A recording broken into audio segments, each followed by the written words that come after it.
Welcome to Africa. The serious business has really started for the Dakar competitors in Morocco. All had to adapt to a far tougher terrain than Europe. And navigation was crucial in the bike special. Taking off second, Isidre Esteve had to follow his road book and hope not to lose too much time on the other big guns. The car special was just as exciting, but certainly a lot more dusty. Jean-Louis Schlesser was eager to prove that his buggy was just as good as all the others.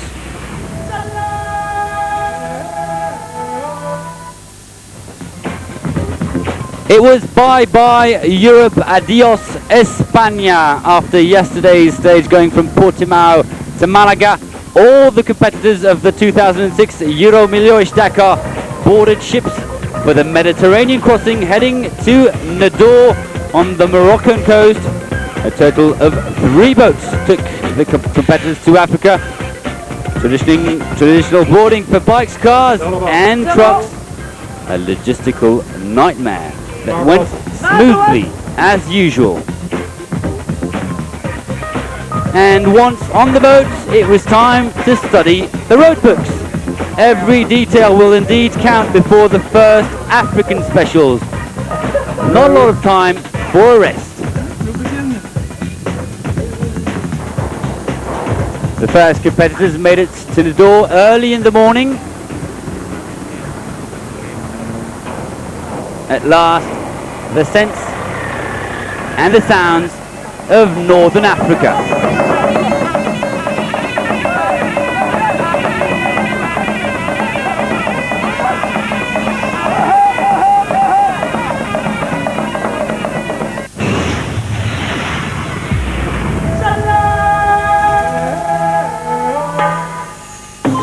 So the Dakar is on African soil, the first big stage of the event with a total of 672 kilometers in Morocco. The competitors left Nador for a 237 liaison and then really started competing on the 314 kilometer of the day's special. A totally new course with all of Morocco's classical tracks. And tonight, a first bivouac set in El Rashidia.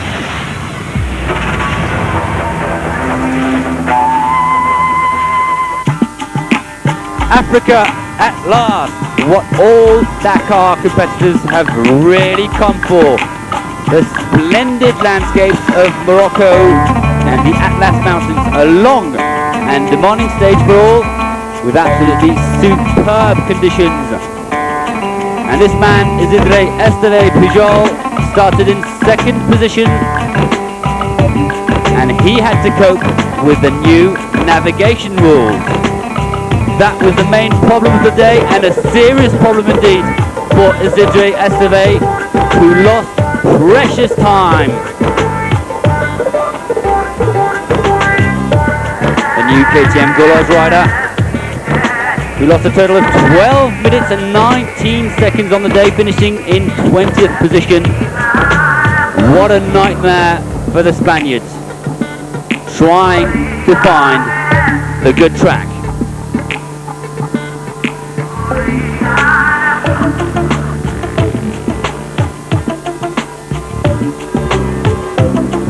All the other riders were eventually to gain time on the Spaniards under the eyes of rather interested Dakar fans.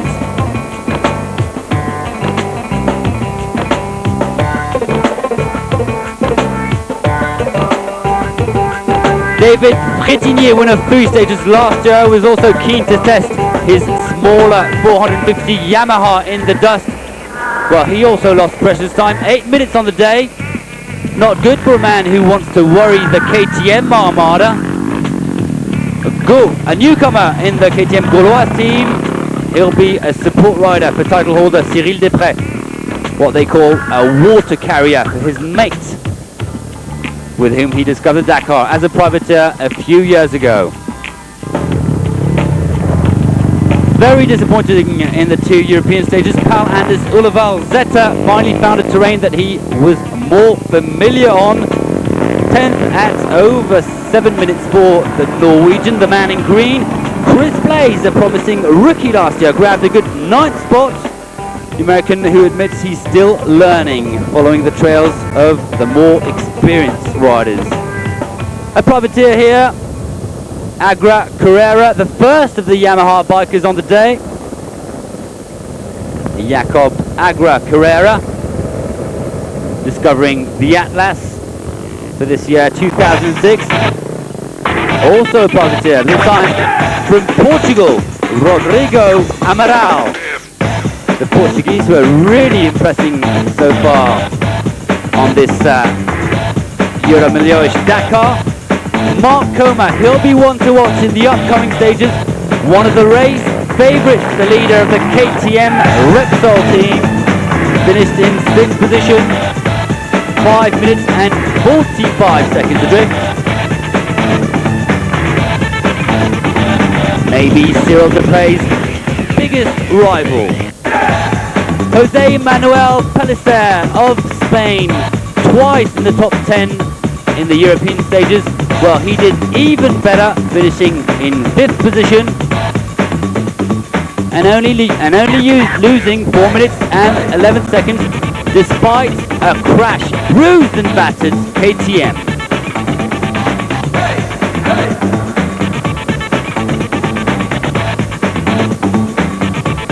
In 4th place, we had Carlo De Gavaldo, the Chilean KTM Repsol rider, official rider this year on his big 660. Lost 3 minutes and 27 seconds. And this man here is Cyril Depray, very experienced indeed. Finished late yesterday, but what a smart move it was, because he left behind all his main rivals. Depray finished in 3rd position today, 3 minutes and 6 seconds adrift, but is the new overall leader. Depray winner of the first special in Portugal, and of course the winner of the 2005 Dakar. And on the way, he was to overtake his teammate David Casteux, as well as Yamaha's Bretigny. So a fine day for Depray, despite some worries on his navigation tools. He wasn't very happy with the new rule concerning speeding. That beep, beep, beep in his ears when he reaches 155 was not what made his day that enjoyable. Andy Grider, maybe the biggest surprise of the day, the KTM Red Bull American rider, a first experience on the Dakar. He clinched 2nd position. He was 3rd on the Tunisia rally, and he finished 3 minutes and 4 seconds behind this man, Andy Caldecott, a winner of 2 stages last year. The Aussie rider, who was still at home a month ago without a starting bike for the Dakar, got a phone call from Jordi Alcaron asking him to come to take the place of Jordi Duran. Well, satisfaction for Caldecott, satisfaction for Alcaron, and victory.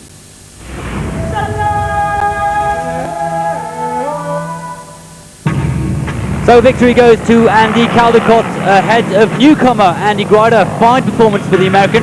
Cyril Depray is in 3rd spot. The overall leader is Cyril Depray, title holder, with a 1 minute 16 second advantage on Mark Coma.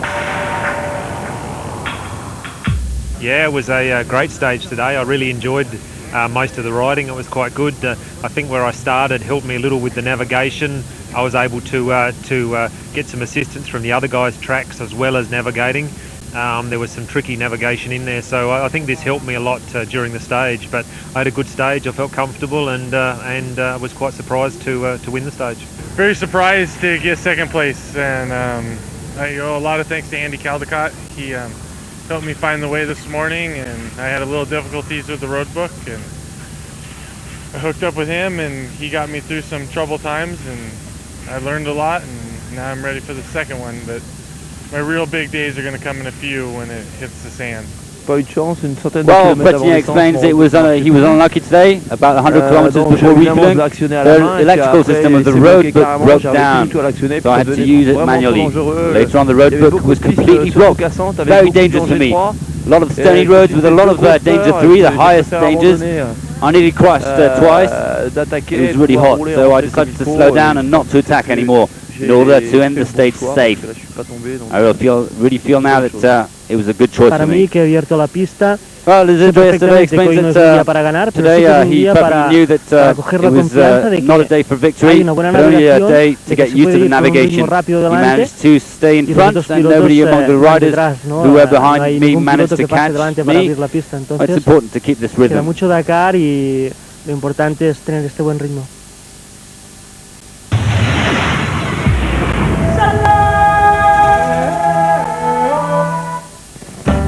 Rookie rider Rosa Romero is a lady who has always loved riding. She's always wanted to start the Dakar, but was never allowed to until this year. Indeed, her husband never approved, and her loved one isn't any kind of person when it comes to Dakar. Husband is Nani Roma, of course. I really enjoy riding. I met Nani thanks to this common hobby. Fortunately, he never wanted me to take part in Dakar, but year after year, I always told him that I wanted to do it. And then after many efforts, he said, all right. And so, what was the reason pushing the former biker and now Mitsubishi driver to change his mind? Well, it was the dream of her life. And it was unfair to deny her this opportunity only because she's my wife.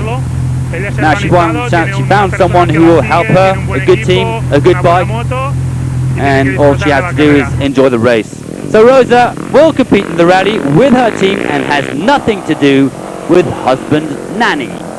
He's part of a professional team and has big responsibilities. Didn't want to worry me by his presence. Added to that, we have 2 children and it was quite complicated. But now I found a friend of mine, Roger, who will ride together with me during the whole race, and so Nani won't have to be worried because someone will be able to stay with me all the time. So the rules are clear, everybody will be focused on his own rally, and of course Rosa will try to do just as well as beloved Joan Roma. Obviously not an easy task. I've always tried to imitate him. When we ride together, I follow him all the time, trying to learn, but he's very strong, and I do what I can. And what about the children? Who's taking care of the kids while mum and dad are on the dunes? Well, the children are with my father and her father. The other daughter is currently skiing, but we're very organized.